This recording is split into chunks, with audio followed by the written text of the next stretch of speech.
sang Zwari zantoka Zanpa chakte kosho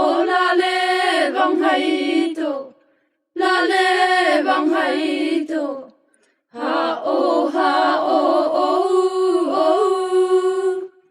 ha o wale na wale na honu dangan cha lam to ka sho yap yai le ngan to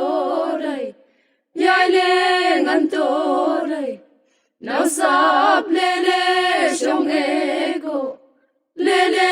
shong ego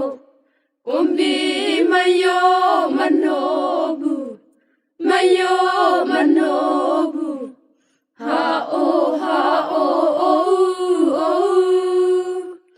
ha o wale na wale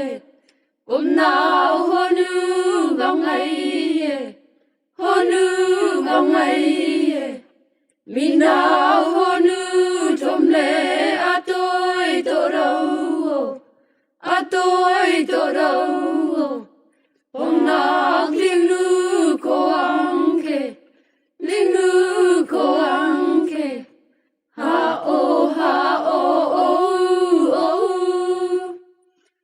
o wale na wale kom na honu na bangan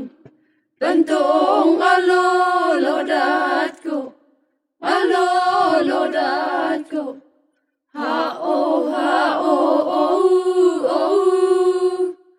ha o wale na wale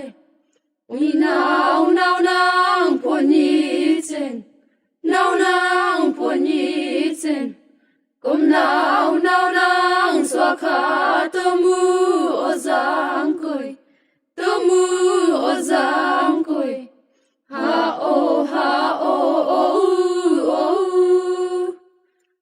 o wale na wale kom now khatong banyazo zukai kodo lap le long